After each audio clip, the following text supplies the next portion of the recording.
महारथी हमारे साथ जुड़ गए हैं एम्बिट एसेट मैनेजमेंट के सीईओ सुशांत भंसाली। सुशांत जी, बहुत शुक्रिया आपका समय देने के लिए। सर, स्वागत है आपका 18 आवर्स स्वदेश पर। सर, हम शुरुआत करेंगे ना मिड कैप स्मॉल कैप से, क्योंकि तमाम चर्चाएं हुई कि फ्रॉथ बन रहा है, फ्लोज को नियंत्रित करने की बात की जा रही थी, कुछ कुछ स्ट्रेस टेस्ट के मेजर्स भी लिए गए। सर, आप ये बताइए कि अभी आपका कितना कन्विक्शन है, ये फ्रॉथ कितना दूर हुआ है? क्योंकि हम देख रहे हैं कि 2-3 सत्र से ना ये स्टेबल होते हुए दिख रहे हैं, ये सारे के सारे मिड कैप और स्मॉल कैप के इंडेक्स।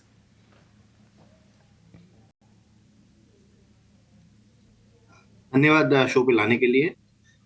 आपने काफी आई थिंक क्वेश्चन पूछा है जो सब आज पूछ रहे हैं कि फ्रॉथ कब तक रहेगा। तो फ्रॉथ है, ये सबके दिमाग में है। But I think small and mid caps companies as such, अब अगर आप लॉन्ग टर्म भी लोगे तो 2 साल 3 साल लेंगे तो I don't think we are in froth. But अगर आप 3-6 महीने का व्यू लोगे तो शायद फ्रॉथ रहेगा इस सेगमेंट में। Froth is essentially link to liquidity in the market. और जिस हिसाब से म्यूचुअल फंड्स में पैसा आया है लास्ट 1 साल में स्मॉल कैप कंपनीज और मिड कैप फोलियोज में, उस हिसाब से उतना पैसा मार्केट में लगा है और थोड़ा फ्रॉथ बिल्ड हुआ है in some segments. At the same time ये रैली जो हुई लास्ट 1 साल में, ये काफी लेग्स में हुई है। सो पहले 3 महीने 4 महीने जो स्टॉक्स चले वो बाद में पार्टिसिपेट नहीं किए। लास्ट 2-3 महीने से जो स्टॉक्स चल रहे हैं मार्केट में वो पहले 6-7 महीने में इतना नहीं चले थे। सो इन लेग्स में रैली हुई है। सो ऐसा नहीं हुआ है कि इस रैली में जो टिपिकली पिछली रैलीज में हमने देखा है कि जो स्टॉक्स 20 पी के मल्टीपल में है वो 60 और 80 पहुंच जाते हैं। इस तेजी में आई थिंक एक काफी डिफरेंस रहा है कि जो स्टॉक्स 40-50 पी के आसपास पहुंच गए हैं उसके बाद उनमें पार्टिसिपेशन कम हो गया है, एंड स्पेशली इंस्टीट्यूशनल साइड पे। So I think fund managers have been very I would say cognizant of liquidity rush, and इसी वजह से वो लोग काफी अच्छे से आई थिंक स्प्रेड ओवर कर रहे हैं अपने फ्लोस को।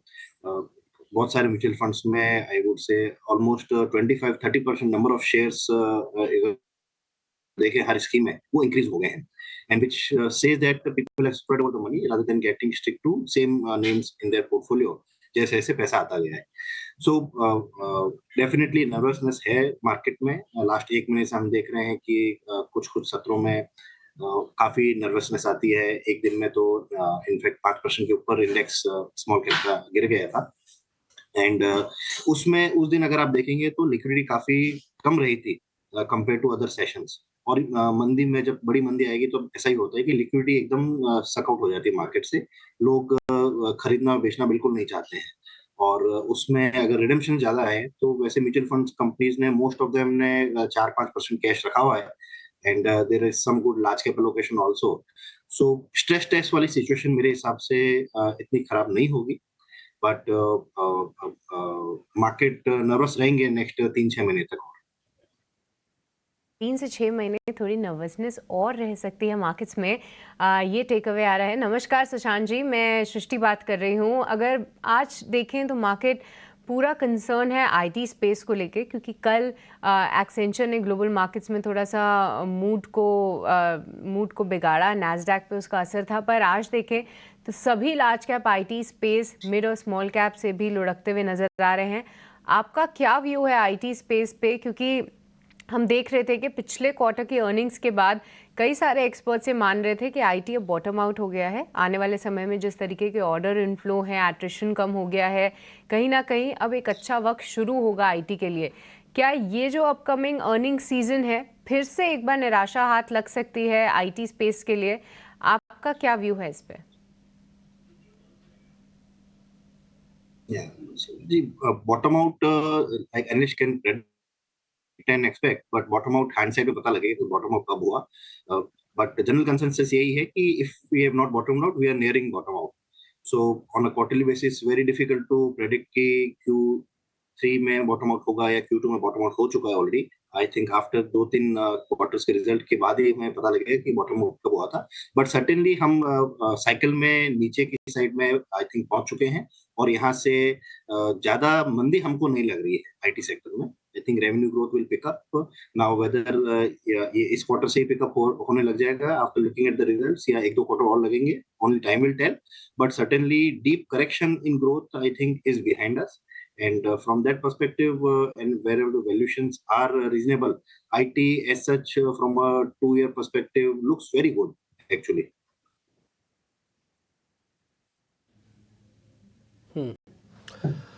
सुशांत जी, आपसे मैं जितना आपका इंटरव्यू सुन पा रहा हूँ अभी, आप दो पॉइंट आप कह रहे हैं। एक तो मार्केट के अंदर आप कह रहे हैं कि नर्वसनेस तो बनी रहेगी। दूसरा आप ये भी कह रहे हैं कि बाज़ार के अंदर गिरावट ज़्यादा नहीं है। मैं इन दोनों पॉइंट्स को अगर मैं क्लब कर दूं तो मैं ये समझ रहा हूं कि बाज़ार के अंदर गिरावट भी ज़्यादा नहीं है और नर्वसनेस ये बता रही है कि मार्केट थोड़ा चॉपी रहेगा। एक्स्ट्राऑर्डिनरी गेंस जो 2023 के अंदर हम जो देख के आए हैं वैसे गेन शायद 2024 के अंदर नहीं मिलेंगे, जितना मैं आपकी बात को सुन के समझ पा रहा हूँ। सुशांत जी, एक चीज़ मेरे को फिर और समझनी है, अगर ये चर्निंग होनी है तो चर्निंग में किसका पलड़ा भारी है और किसका कमज़ोर है? अगर सेक्टोरियल थीम के हिसाब से बता पाएँ तो और ज़्यादा बेहतर हो जाएगा। इंक्रीजिंगली हमारा जो मार्केट हो रहा है वो इंस्टीट्यूशनलाइज हो रहा है। अगर आप देखेंगे एफपीआई और डोमेस्टिक इंस्टीट्यूशंस का मिला के मार्केट शेयर बढ़ रहा है इन द फ्री फ्लोट, और उस वजह से I would say that more thought through calls are being taken. और टिपिकली मार्केट में नर्वसनेस रहेगी और लोगों को लगता है कि सिक्लिकल्स बहुत ज्यादा चल गए हैं। सो इंस्टीट्यूशनल साइड डेफिनेटली डिफेंसिव में ज्यादा इंटरेस्टेड रहेगा। Defensives में typically you'll have pharma, IT, FMCG, a bit of probably two-wheelers in auto compared to CVs. So in each segment, probably defensive will be more focused. और choppiness ज़्यादा cyclical sector में ज़्यादा रहेगी, which are whether metals, oil and gas, और probably high beta stocks. वहाँ पे choppiness ज़्यादा रहेगी. At times there are opportunities to play. कि अगर ज्यादा चॉपीनेस में अच्छे शेयर्स जो अच्छे अर्निंग ग्रोथ दे रहे हैं, वो अगर अवेलेबल होते हैं, so there will be I think, and this is what has happened actually. अगर आप लास्ट कुछ में देखेंगे तो लोगों ने एक्चुअली जो जो भी गिरावट हुई इसका मौके का फायदा उठाकर अपनी पोजीशंस बढ़ाई है in some cyclicals right now, जहाँ पे अर्निंग ग्रोथ अच्छी आ रही है। अल्टीमेटली लॉन्ग टर्म ट्रेंड तो यही रहता है कि जितना अर्निंग ग्रोथ आता है उतना ही कंपनी का वैल्यूएशन बढ़ता है over a period of time, और जितने ज्यादा निवेशक कंपनी में जुड़ते हैं उतना ज्यादा उसका वैल्यूएशन री-रेटिंग भी होता रहेगा।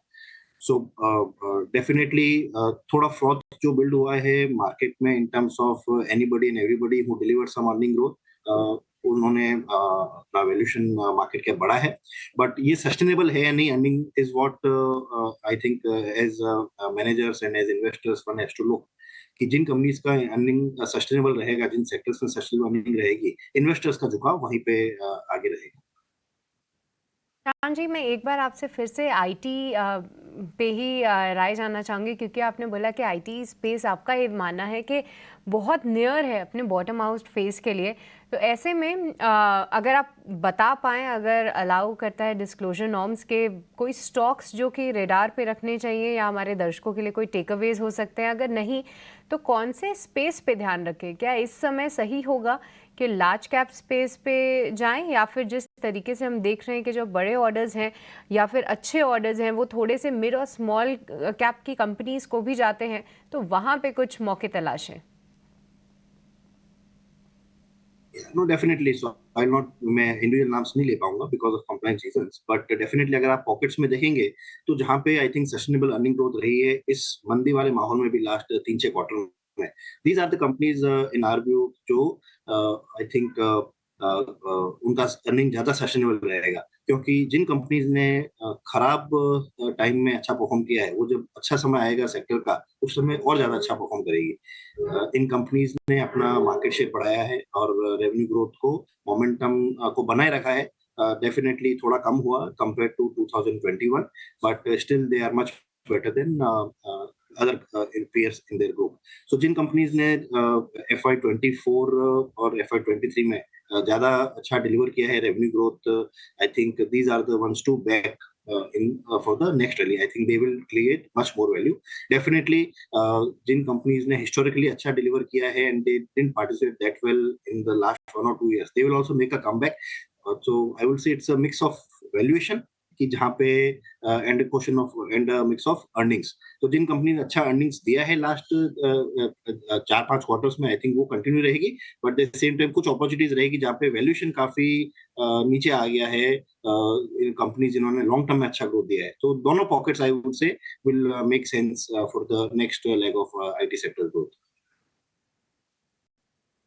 सुशांत जी, इसी के साथ हम आपसे अलविदा लेते हैं। बहुत बहुत शुक्रिया करेंगे आपका आज हमारे साथ ईची नाउ स्वदेश पे जुड़ने के लिए, और साथ ही अपना व्यू मार्केट्स पे बताने के लिए, आईटी पे चर्चा करने के लिए, और मिड और स्मॉल कैप में क्या रणनीति रखें उस पे हमारे दर्शकों को गाइड करने के लिए।